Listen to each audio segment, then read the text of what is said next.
it's Dana. Welcome back to another episode of the Silly Girls Kitchen. On this week's episode, we're making fried apple crumble. One of my favorite desserts of all time. I love to serve this with ice cream, so you get that warmth from the apples, and then the ice cream is all gooey and melty on it, and it's one of my favorite all-time combos for dessert, something hot and something cold. And I'm taking one of my favorite side dishes from Cracker Barrel, the fried apples. I'm making that into a crumble. You're in for a treat today, you guys, so let's get started.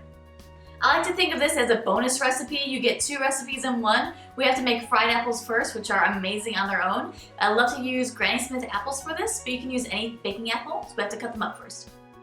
We're just gonna make wedges out of these apples. I'm gonna cut them into fourths, and then we're gonna cut them into thirds. We do have to core them first. This is the easy way to me. Going right down the center and core.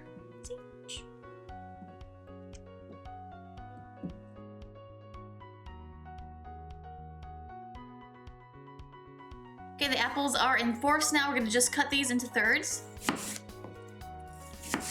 Just like that.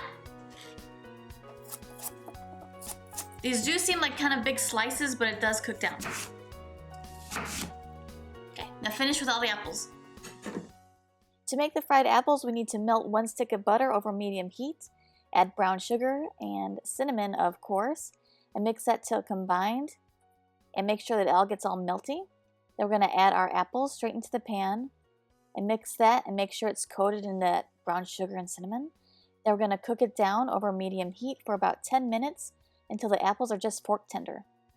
Alright, now that our apples are done, we're just going to sit them off the side, take them off the heat, and make the apple crumble topping. Crumble topping, we need more brown sugar, all-purpose flour, a little bit of salt, and whisk that all together. We're going to add cold butter cubed and run that through our fingers just like this to work it into that flour and sugar. It'll resemble wet sand. We mix in our pecans, and that's it.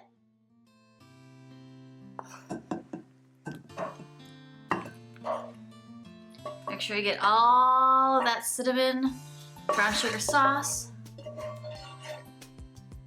Now we're gonna pile on this crumble topping. Yes, use all of it.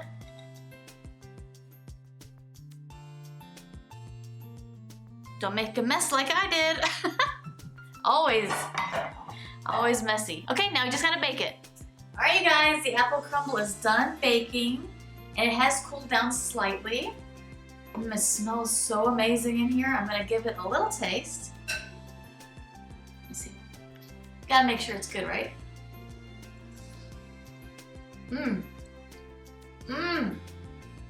Wow.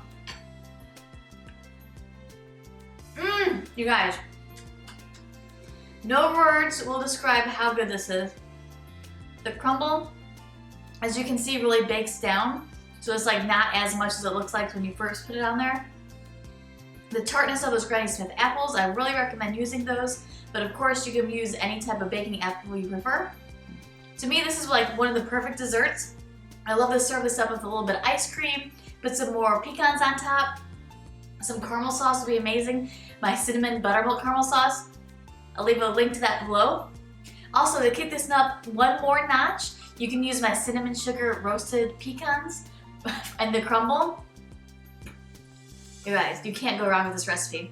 I'm so glad that you stopped by once again this week. Remember, as always, a full free printable recipe of this fried apple crumble will be in the description box below. Please remember to subscribe, hit that notification bell if you want to, because every single Wednesday we do have a new recipe on the Silly Girls Kitchen. So I hope to see you next week. Bye, guys.